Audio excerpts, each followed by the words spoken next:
Radio del Azufre.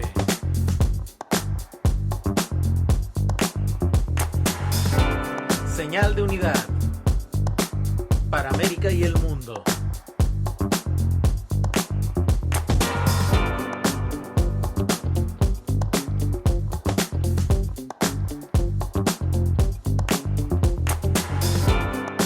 La estación del pensamiento crítico.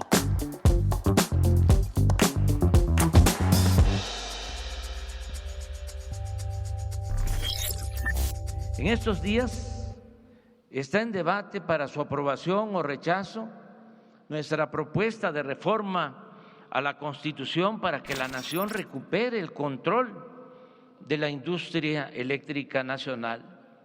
Son tiempos de definición y sin medias tintas los legisladores tendrán que decidir si se colocan como defensores de los intereses de las empresas particulares, nacionales y fundamentalmente extranjeras, o si optan en los hechos por ser auténticos representantes del pueblo y de la nación. Lo bueno es que pronto, muy pronto, sabremos quién es quién en tan relevante emplazamiento. Creo que el domingo próximo se sabrá. ¿Qué tal, amigas y amigos? Bienvenidos a este nuevo episodio de Radio del Azufre. En esta ocasión tenemos un programa especial que le hemos denominado Reforma Energética, Soberanía y Desarrollo. Y para estos efectos de análisis tenemos el gusto de darle la bienvenida a la profesora Magdalena Galindo Ledesma, catedrática de la Facultad de Economía de la UNAM, y que pues con ella estaremos discutiendo los pormenores de todo este proceso. Estamos, como ahorita escuchábamos en el audio, en el momento histórico, ¿no? Donde este próximo domingo se llevará a cabo esta votación y pues le damos la bienvenida a la profesora para empezar a conocer cuál es la perspectiva que tiene de este proceso. Gracias por la invitación y me parece efectivamente un momento histórico y desgraciadamente los partidos de la derecha han decidido que van a obstruir el paso a esta reforma eléctrica o reforma energética, para decirlo más ampliamente, que representa un paso fundamental realmente para recuperar la rectoría del Estado en un sector estratégico. Y sin embargo, pues estos partidos han preferido. No se puede saber, digamos, si no hay ninguna prueba en concreto, si realmente han sido comprados algunos de los diputados que van a votar en contra, pero independientemente de si recibieron paga o no recibieron paga, el hecho es que se van a pronunciar por los intereses de las empresas extranjeras y entregando un recurso estratégico para la nación que no solo tiene que ver con, digamos, el uso, el consumo de los mexicanos, sino también con la seguridad nacional y con el desarrollo del país. Entonces sí, es muy grave esta actitud y pues desgraciadamente así lo vamos a ver casi seguramente. Ya, pues sí, es complicado este asunto de la mayoría calificada. Estos cambios constitucionales sin duda son de gran calado.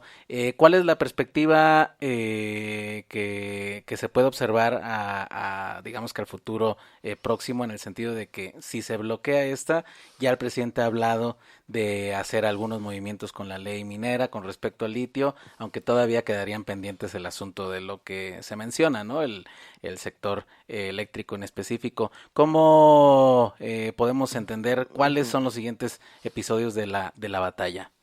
Bueno, efectivamente, digamos que se podría definir en el caso del litio el que pertenezca a la nación y que solo pueda ser explotado por la nación, ¿no? Eso, por supuesto, que es fundamental porque se trata de un producto que, nuevamente hay que decirlo, es estratégico, sobre todo para el futuro. O sea, ya lo es actualmente y lo será con mayor intensidad en el futuro, porque es, digamos, el producto fundamental para la construcción para la producción de pilas de todo tipo, o sea, de distintos tipos de pilas, ¿no? Pero que desde luego pues va a tener especial importancia respecto de los automóviles eléctricos, pero en general se trata de un producto estratégico del cual México tiene reservas, no tan abundantes como en el caso de Bolivia, pero sí importantes y que es crucial que sea el Estado, y con esto quiero decir la nación, el único que pueda explotar y producir en general estos productos, ¿no? Sí, es un asunto geoestratégico porque pues el litio lo tiene en la mente China, lo tiene Estados Unidos seguramente y se prefigura, ¿no? Que va a tomar ese carril tecnológicamente, ¿no? Pero Y además hay que decir que hasta ahora,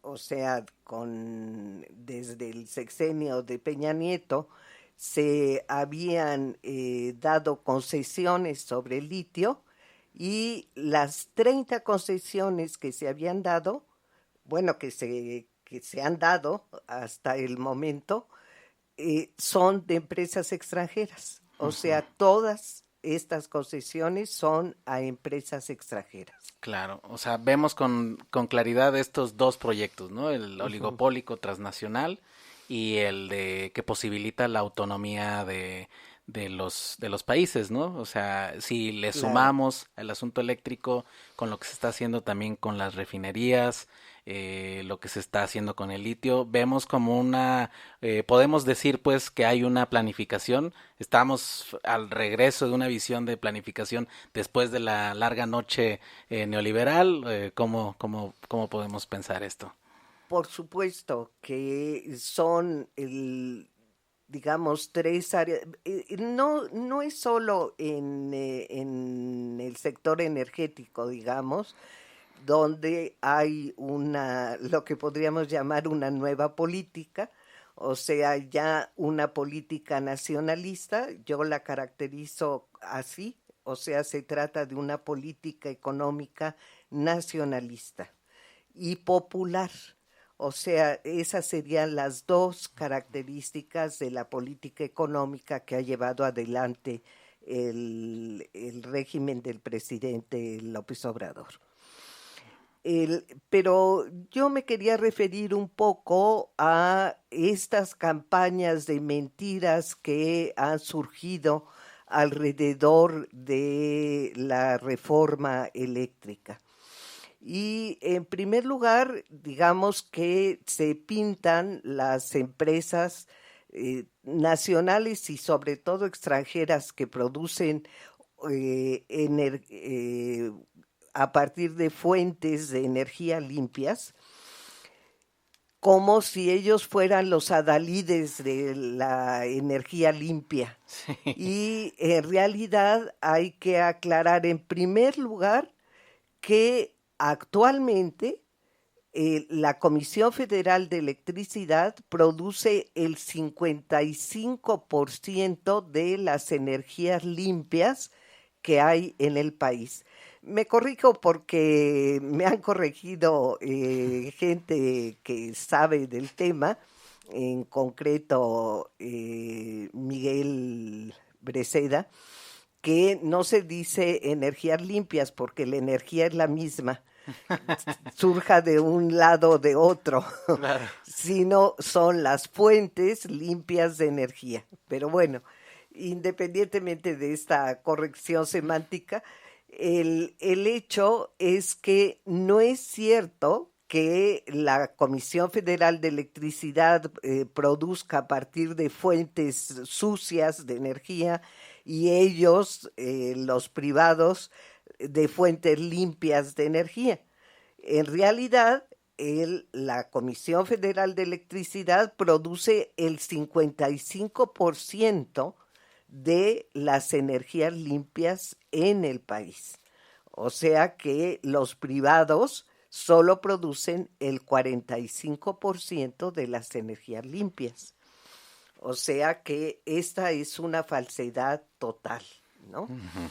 Por otro lado, como ha habido muchas triquiñuelas justamente para propiciar la privatización, justo cuando la reforma de 2013 decía explícitamente que el objeto de esa reforma, la de Peña Nieto, era permitir una mayor participación de la empresa privada en el sector eléctrico, ¿no? O sea, explícitamente lo dicen.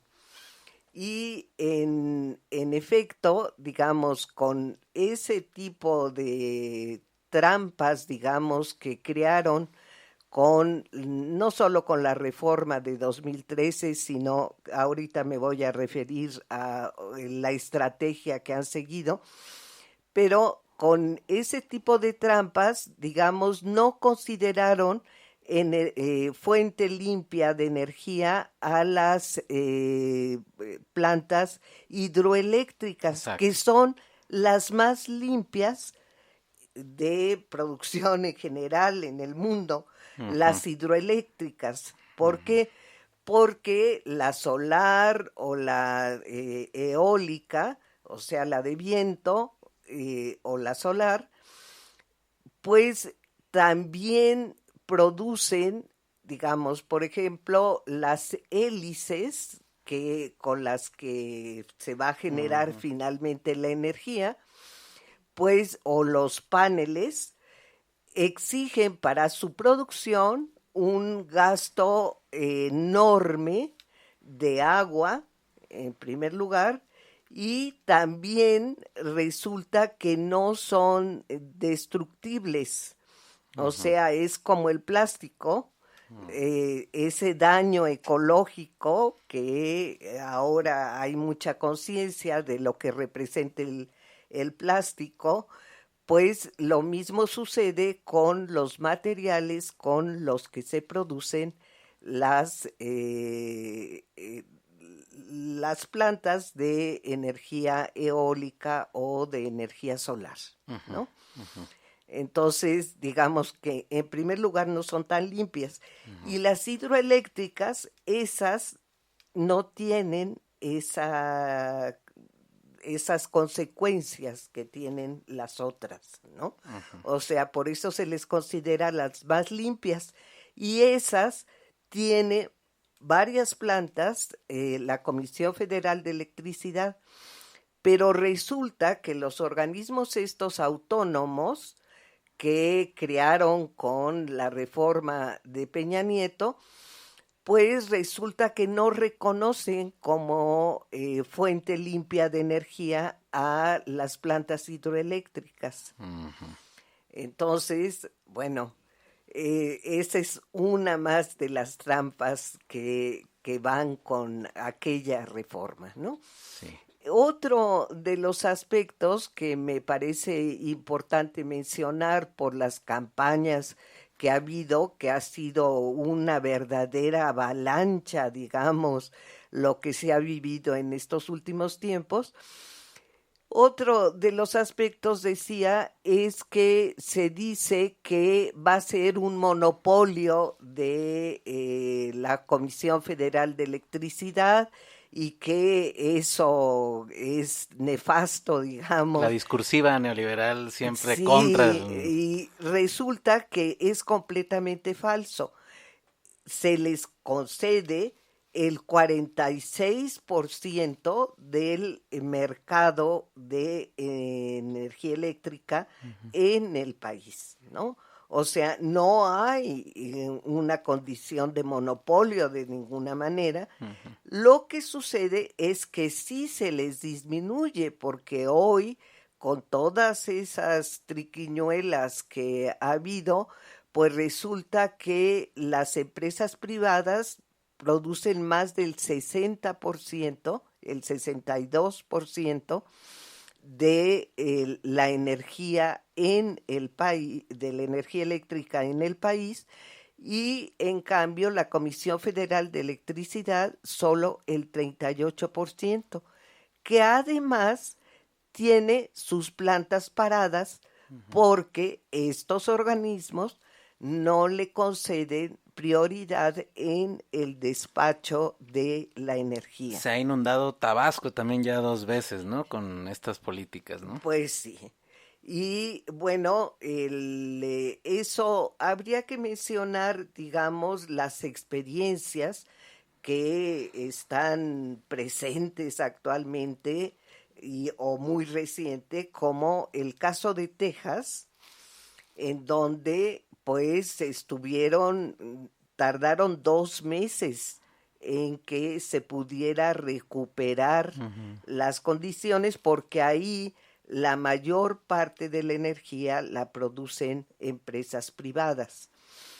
En el caso de México, en la frontera norte, también resultó afectada por ese accidente el que afectó a Texas.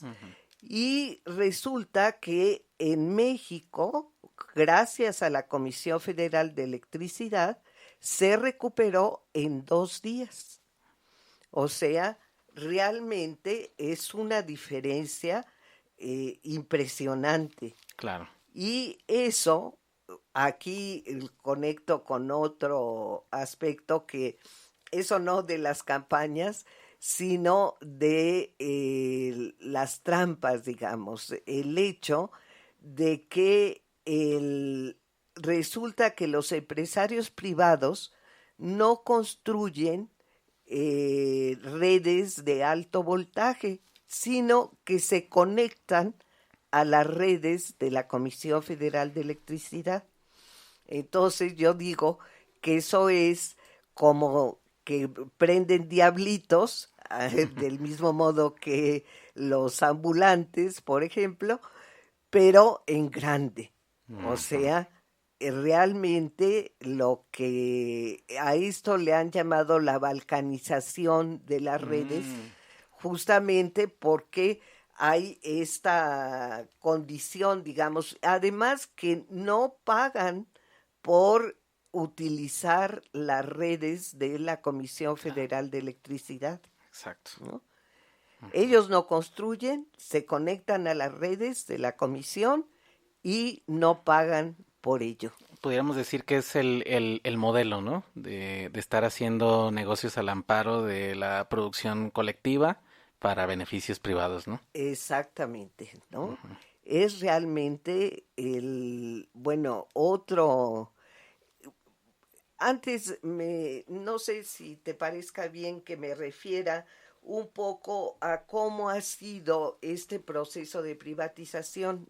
Yo diría que el neoliberalismo, el eje fundamental del neoliberalismo es la privatización, no solo de las empresas paraestatales, sino de los servicios del Estado. O sea, han entrado a educación, han entrado a salud, han entrado hasta las cárceles, ¿no? Sí. O sea que, bueno, en principio pues es un servicio, digamos, si le podemos llamar así, que es plenamente estatal, que no se concibe que sea privado, ¿no? Y sin embargo, hasta ahí ha llegado la privatización en México. Entonces,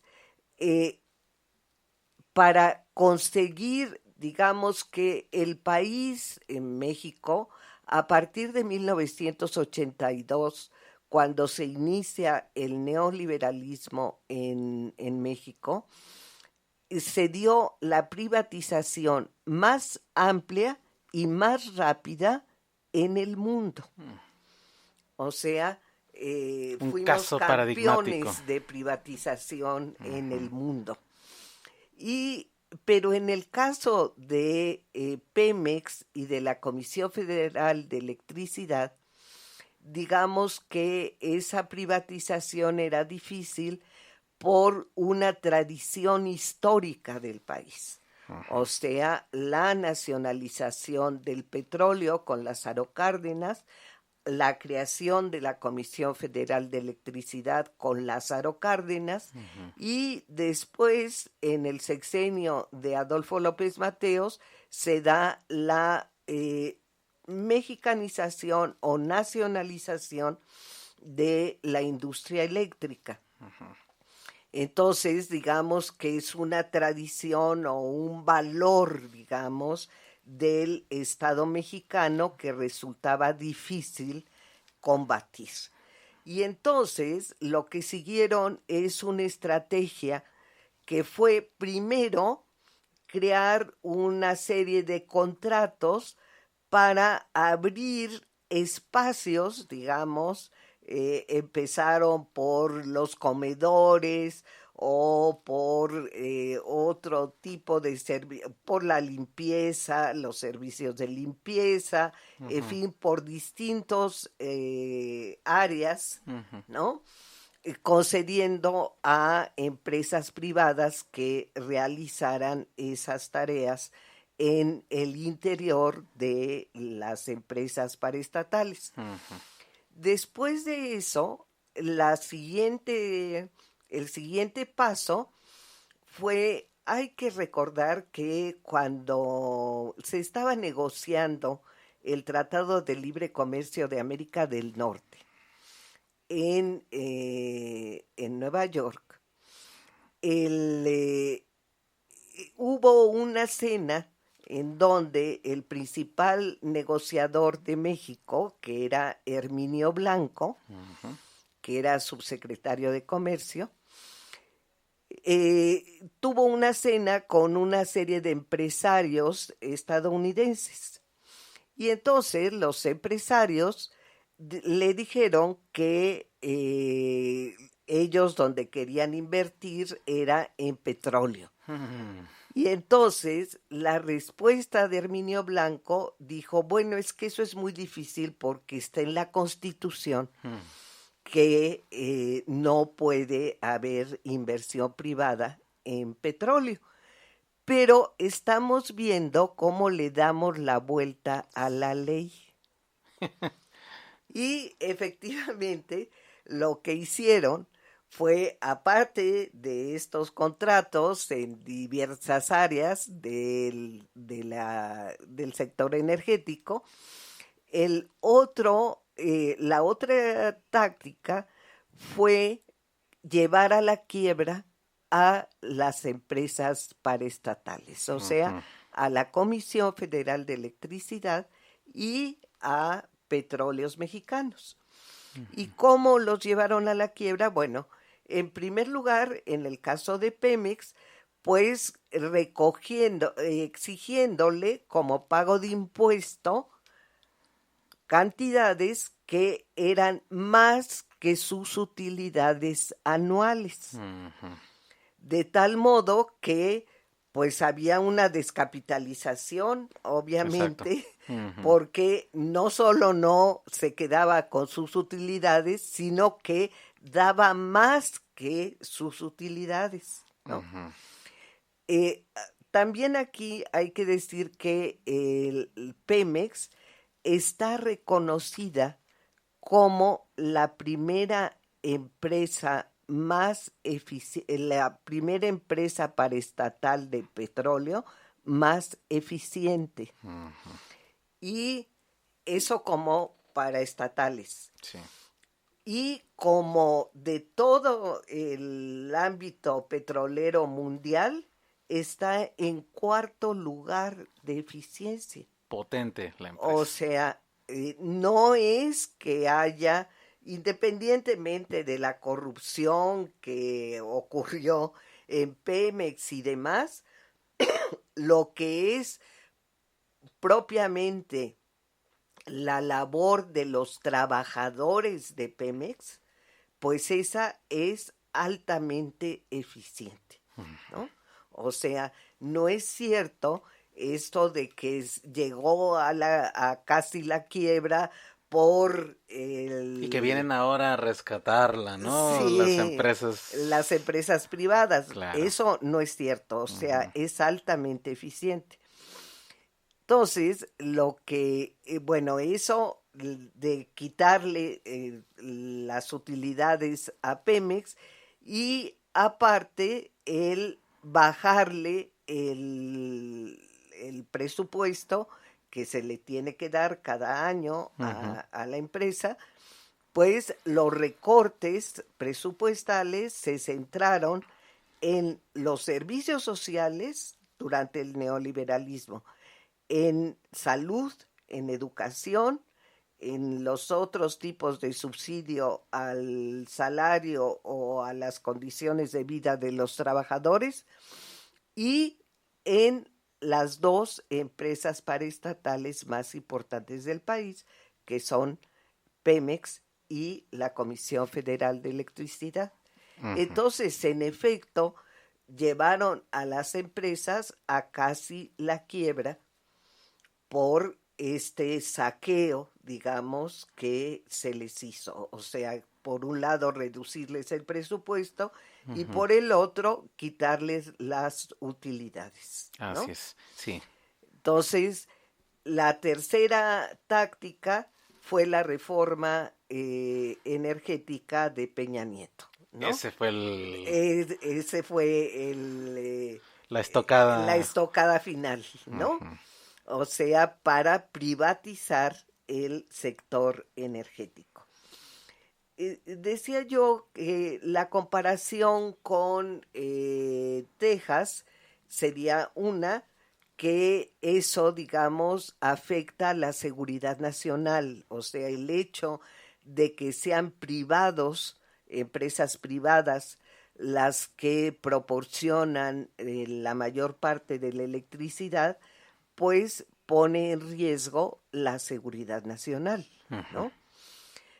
Además de que, por supuesto, bueno, en el caso de España, por ejemplo, donde también tenemos una participación importante de las empresas privadas, pues resulta que hoy están verdaderamente en una situación crítica los españoles en general, ¿no?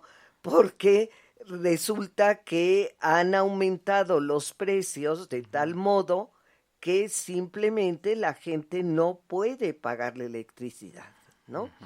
O sea, hoy se están alumbrando con velas en España porque simplemente pues no se puede pagar.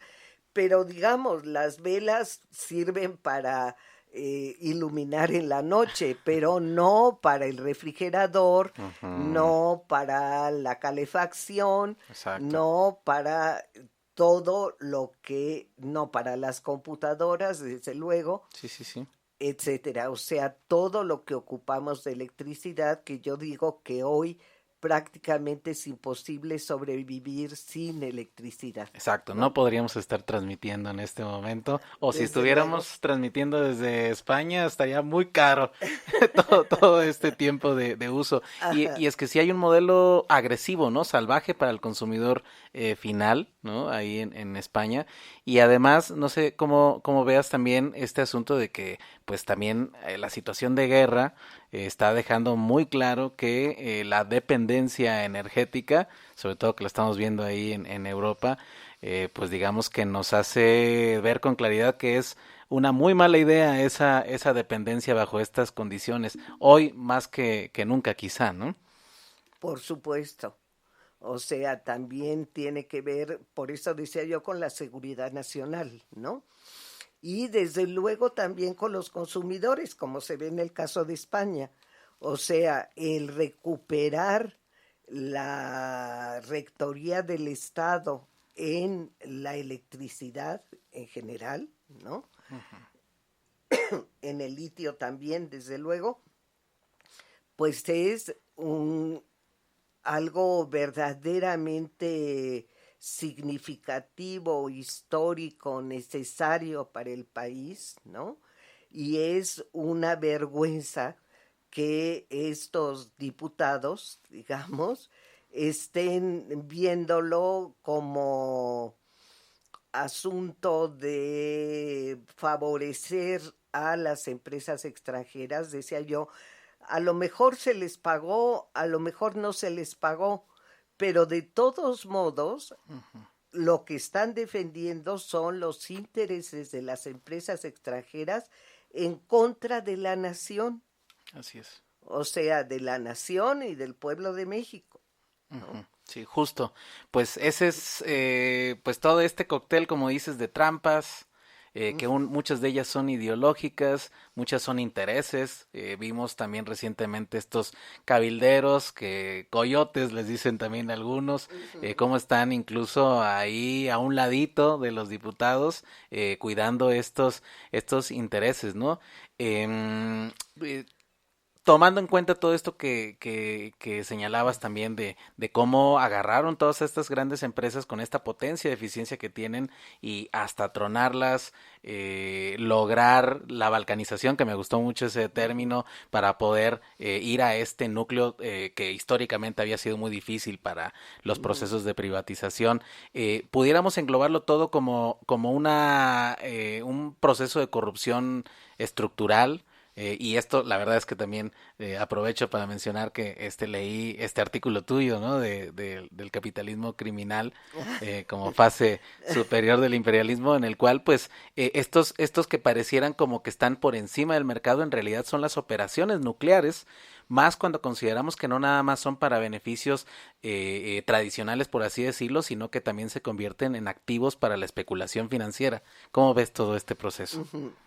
Por supuesto, bueno, tiene gran importancia, digamos, el sector financiero en este proceso. O sea, en general, el sector financiero internacional, bueno, yo diría otro aspecto, digamos, que no es precisamente el de la industria eléctrica ni energética en general, sino en el país, resulta que ha habido lo que yo llamo un desplazamiento de la hegemonía. O sea, que digamos durante los años 50, 60, todavía parte de los 70, la fracción con mayor poder, o sea, la fracción hegemónica del capital en México, era la fracción financiera mexicana. Okay. O sea, la unión de los bancos y las empresas industriales que eran quienes eran determinantes en el país. Pero resulta que a partir de la crisis económica que se inicia en los 70s y a partir del problema de la deuda, pues resulta que al final del sexenio de López Portillo ya se ve claramente cómo el Estado mexicano tiene que favorecer al sector financiero internacional, incluso por encima del sector financiero nacional. O sea, quiero decir que hoy en México la hegemonía del capital está en la fracción financiera internacional. Okay. O sea, ellos son los que imponen el neoliberalismo en el país, o sea, es directamente en la reunión del Fondo Monetario Internacional y el Banco Mundial de 1987, Ujú. ahí se presenta primero el plan Baker y luego el plan Brady, esto da igual. El hecho es que cuando se aprueba el plan Brady es que se exige a los países subdesarrollados el que acepten las políticas del neoliberalismo, las reformas estructurales que se van a dar durante los 80s, durante los 90s y hasta las de Peña Nieto, ¿no? Que son bastantes, no vamos a mencionarlas aquí, pero que son realmente, digamos, el eje de las políticas neoliberales en México y son diseñadas en el extranjero. Ujú. O sea, las más importantes desde mi punto de vista son la reforma laboral de Calderón, la reforma educativa de Peña Nieto y la reforma energética también de Peña Nieto, ¿no? Esas tres reformas, digamos, modifican realmente las condiciones en el país, tanto para la economía, pero también para la sociedad mexicana en su conjunto, ¿no? Claro, es todo el paquete, ¿no? Y sin Sí, esto, pues no se entiende la profundidad, la problemática con esto que estamos exacto. tocando Y de la las cuestión. tres son diseñadas en los organismos internacionales, ni Sí, siquiera en México. por eso podemos decir que acá también en la enseñanza de la economía se olvidó la planificación porque pues ya venían los paquetes ya hechos, ¿no? Sí, así Sí, es. pues si te parece, hacemos una breve pausa Perfecto. musical, y regresamos para seguir aquí profundizando con este diálogo. Tenemos aquí a la profesora Magdalena Galindo, un gusto, un placer. Muchas gracias a los que nos están siguiendo ahorita en vivo y a los que eventualmente también verán las repeticiones. Regresamos en breve.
Señal del azufre, señal de unificación para América.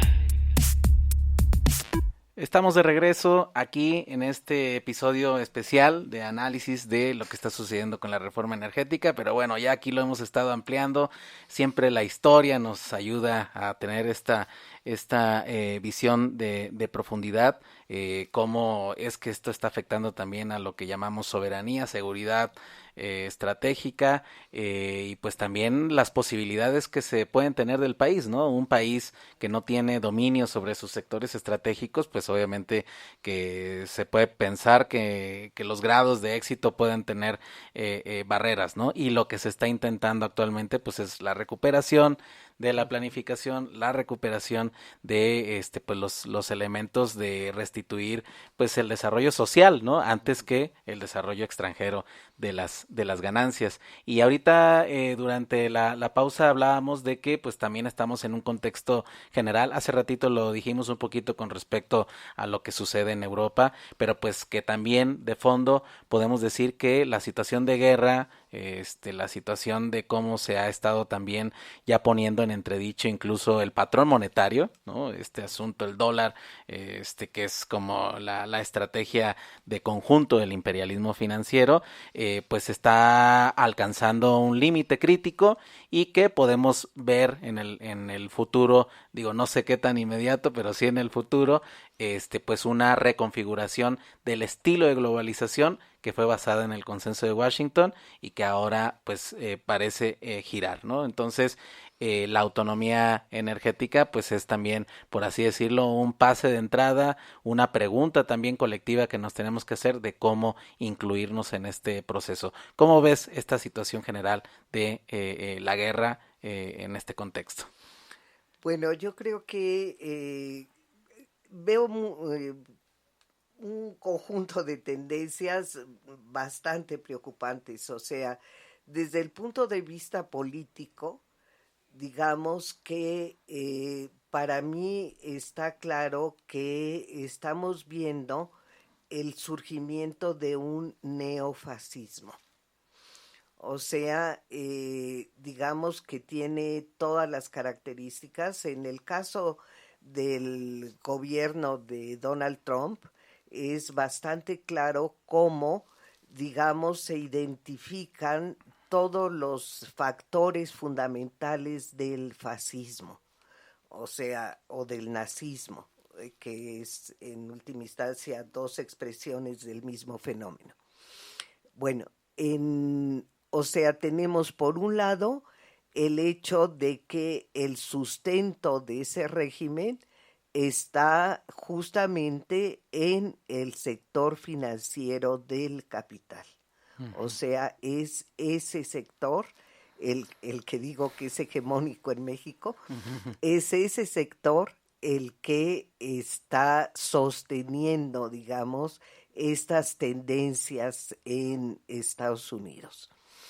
Y por otro lado, también tenemos la expresión de un discurso dirigido a las masas y que efectivamente, como en el fascismo, digamos, tiene respuesta por sectores de la población, por distintas clases, o sea, en general hay, digamos, sectores de clase media, sectores de lo que se llama el lumpenproletariado, etcétera. O sea, que hay esta base social, digamos, para estas formas del neofascismo. Y también las expresiones claras de racismo y nacionalismo. O sea, que son los dos puntales ideológicos del nazismo y del fascismo, ¿no? Bueno, esa tendencia, digamos, lo vemos ahora en el caso de Ucrania, en donde, independientemente de que, como ha circulado, es en redes sociales y pues hay que tomar con pinzas siempre lo de redes sociales, sí, porque no sabe uno hay mucha trampa de dónde viene y etcétera, ¿no? Pero independientemente de eso, hay fotos en redes sociales de el ejército ucraniano que trae en los cascos la suástica.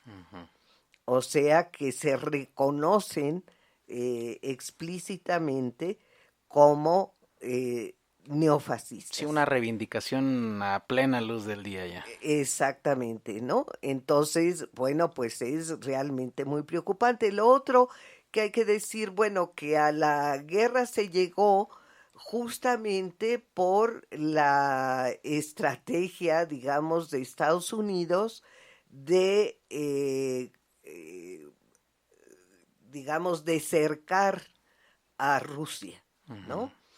Eh, Supuestamente, digamos, cuando la derrota de la Unión Soviética en la Guerra Fría, yo no le llamo ni caída, ni desmoronamiento, ni todo lo demás que se ha dicho, sino derrota. Yo pienso que la Unión Soviética fue derrotada en la Guerra Fría fundamentalmente a través de los medios de comunicación, o sea, y de la alianza política entre Donald Reagan y el que era entonces presidente, o sea, de Estados Unidos, o sea, desde principios de los 80s, y el Papa Wojtyla, ¿no? O sea, que es esa alianza, digamos, la que finalmente hay que recordar que el problema empieza justamente en Polonia por un sindicato de derecha, como es el de Lech Walesa, ¿no? Y además que en esa situación también tiene que ver las condiciones del Fondo Monetario Internacional, o sea, la crisis económica, las exigencias del fondo, y que eso fue el caldo de cultivo para el proceso que se da en Polonia. Claro. Pero, digamos, no vamos a irnos tan allá. El hecho es que cuando viene la derrota de la Unión Soviética, pues en principio la OTAN no tendría ya razón de ser, ¿no? Exacto, si ya no está el Pacto de Varsovia. Exacto, porque pues era, digamos, para enfrentar justamente al Pacto de Varsovia la existencia de la OTAN. En el momento en que los países antes socialistas se convierten en capitalistas, pues realmente la OTAN no tiene por qué seguir existiendo. Sin embargo, lo que vemos es que Estados Unidos sigue considerando su enemigo a los países ex socialistas, a Vietnam, a China. Claro. China ya no podríamos decir que es un país socialista hoy, pero sí lo fue, ¿no? Y Rusia, pues fue un país socialista, hoy ya no lo es, ¿no? Pero Estados Unidos los sigue considerando sus enemigos. Y lo que hace la OTAN es convertir en socios de la OTAN, en miembros de la OTAN, a todos los países que rodean a la ex Unión Soviética, ¿no? A Rusia. Exacto. Entonces, digamos que el caso de Ucrania ya es el extremo, porque ese sí es frontera directa con Rusia, ¿no? Exacto, y además culturalmente, pues es la zona, ¿no? Sí, bueno, ahí hay que decir que a Kiev la fundan los ruski, o sea, una etnia, o sea, no me acuerdo exactamente, pero creo que es el siglo XIII, cuando se funda Kiev, ¿no? Por ahí. Y es una etnia que después serían los rusos, ¿no? O sea, los ruski. Exacto. Y, o sea, se comparte una historia común desde la fundación misma de Kiev, ¿no? Exacto. Entonces, digamos que hay esta contradicción, digamos, que es de tipo político, en el hecho de que la Ucrania de hoy, la Ucrania gobernada por Zelensky, pues es una Ucrania que es, pues yo no diría aliada, sino sierva de los Estados Unidos. Así es, ¿No? sí, es este avance de la OTAN. No se explica porque pues ya no existe el Pacto de Varsovia, pero bueno, lo que sí podemos decir es que sigue con esta necesidad, ¿no? Que también es propia del proceso de acumulación de seguir adelante la expansión, ¿no? Y Ujú. pues no sé cómo lo veas tú, que también ha habido ahí estos procesos, ¿no? Que primero pues salió de Afganistán, se vuelve a organizar acá de este lado, porque tiene ya en el escenario pues la emergencia, porque China ahora sí que le han crecido los enanos ahí, Ujú. no puede vencerlo por los términos regulares y ahora está haciendo este movimiento con Rusia. Y esto ha llevado a que también se piense un poquito más concretamente con estas necesidades que tienen, porque me refiero a la rotación del patrón monetario, porque pues ha quedado de manifiesto que no solamente se trata de las armas tácticas, nucleares, hipersónicas, etcétera, etcétera, sino las sanciones económicas, ¿no? Es decir, conectar y desconectar de los sistemas de pago, y ahora recientemente estos asuntos ya de extracción, ¿no? De confiscación de valores, ¿no? Que ya ha llegado a un punto extremo. ¿Tú crees que eso puede ser considerado como un elemento, pues, claro de límite del patrón dólar, es decir, desde el inicio en 71 con Nixon hasta la fecha, de que ya el patrón dólar ha llegado a un momento límite? Es difícil porque digamos que cambiar el sistema mundialmente es complicado porque, digamos, porque no se trata de sustituir una moneda por otra, Claro. ¿no? O sea, no de que ahora pues la moneda de intercambio internacional va a ser el rublo o va a ser el euro, o digo, no Ujú. hay una moneda que vaya a sustituir al dólar, ¿no? Claro.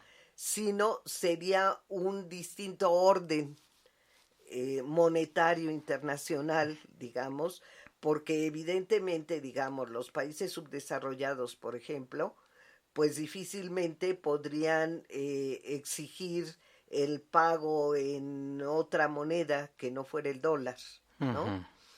Ni tampoco comprar en otra moneda que no sea el dólar, Claro. ¿no? En ese sentido yo veo difícil el que simplemente se haya terminado la era del dólar y ahora vamos a ver cómo se organiza, ¿no?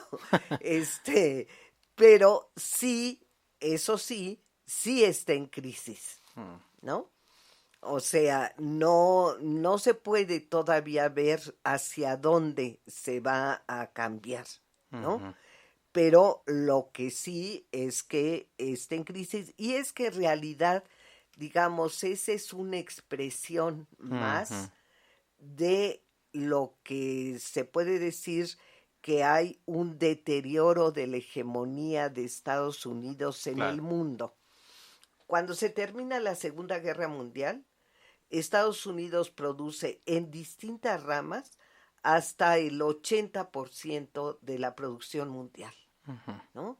En algunas ramas eso, el 80, en otras el 70, el 50, el 60, etcétera. Pero digamos que económicamente tiene una completa hegemonía, ¿no? Ujú. Es el más poderoso económicamente hablando. Ya desde hace años que ya no tiene esta participación tan definitiva en el mercado mundial. Ujú. O sea, que bajó al 30% del comercio mundial, ¿no? Ok. O sea, ya es mucho menor la hegemonía, o sea, hay un deterioro de esa hegemonía en el terreno económico, no en el militar. En el político diríamos que es ambiguo, ¿no? Pero en el terreno económico, bueno, es evidente, hoy China le pelea el primer lugar, ¿no? A Estados Unidos, o sea, unos años es el primero China, otros es Estados Unidos y así, ¿no? Pero desde luego, pues, puede competir completamente China en el mercado mundial. Sí. En contra de Estados Unidos. Y naturalmente, incluso esta respuesta a Rusia, pues tiene que ver con esa condición. O sea, también hay digamos, un ataque encubierto contra China. Así ¿no? es. Exacto, sí, sí, se nota, y bueno, ya ha habido ahí incluso primero China tuvo una diplomacia ahí muy de que no, por favor, ya abandonen esa mentalidad de Guerra Fría, y ahora recientemente ya también ha habido movimientos, se vio por ahí ya movimientos militares del lado de Japón, entonces como que es un momento donde sí se está viendo esta crisis, como bien señalas, ¿no? Esta crisis de hegemonía, ¿no? Y bueno, los que nos están escuchando dirían, bueno, pues ¿qué tiene que ver esto con la energía? Pues es que ahí está, ¿no? Sí. Ese es el punto de fondo, ¿no? Hay que recordar que todas las últimas guerras han sido guerras del petróleo. Es correcto. O sea, en Irak, en Afganistán, etcétera. O sea, en todas las guerras, bueno, en Afganistán también tiene que ver con la droga, que es otra área de acumulación de capital. Por supuesto. ¿no? Otra rama de la economía, ¿no? Sí. Que ha creado el capital. Pero en general diríamos que todas las últimas guerras han sido por el petróleo, ¿no? Así y en esta también, pues el petróleo ocupa un lugar estratégico. O sea, tanto porque Rusia es el principal proveedor de hidrocarburos a Europa, ¿no? Que por eso las posiciones de Europa han sido, digamos, diferenciadas, ¿no? No tan abiertamente al lado de Estados Unidos, ¿no? Y ahí también hay otro aspecto que a mí me parece importante mencionar, que si bien hay este surgimiento del fascismo, yo le llamo neofascismo, del mismo modo que le llamamos neoliberalismo, y no simplemente liberalismo, porque es en condiciones diferentes. O sea, no, y por lo tanto no puede ser el mismo. Sí. No puede ser idéntico al ocurrido en los años 30, ¿no? O al ocurrido en finales del siglo XIX en cuanto al liberalismo, ¿no? Sino que se produce efectivamente con las características del original, ¿no? Del fascismo original, pero en circunstancias diferentes. Una de ellas que me parece de las más importantes es que hoy un frente de batalla fundamental es el de los medios de comunicación. O sea, no es solo el frente armado, sino que hay que pensar que, por ejemplo, Trump llega a la presidencia justamente por las campañas en computadora, o sea, por internet, ¿no? Que se ha sofisticado mucho la emisión de mensajes, en el sentido de que hoy, por ejemplo, se envían mensajes adaptados a la persona. O sea, Sí. que dependiendo del perfil del receptor, ¿no? Ujú. Tú o yo, o, cualquiera, dependiendo de su perfil, se le da un mensaje específico, Ujú, ¿no? ujú. Eso ocurrió con Trump y, bueno, tuvo éxito.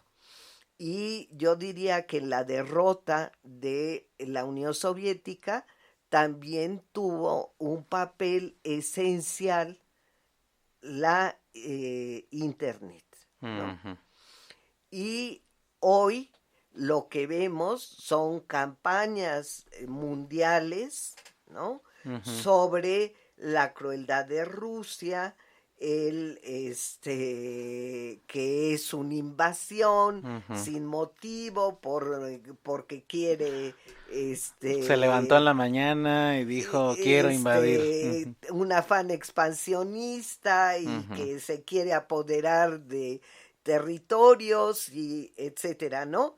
Y no se callan por completo las causas reales de la invasión. Exacto, y ¿No? además estamos viendo que ya está incluso censurando de tajo, o sea, ya está quitando cuentas estos grandes consorcios, ¿no? El Twitter, Facebook, etcétera, etcétera, quitan, ponen estos anuncios de peligro, medio afiliado al gobierno ruso, pero pues ya estamos en esa sería parte, ¿no? De esta visión neofascista, la de la censura, ¿no? Sí, o sea, es realmente, pues, justo este neofascismo, digamos, va a tener que ver mucho con los medios de comunicación y lo vemos también en nuestro país alrededor de la reforma energética, ¿no? Es correcto. Como la campaña que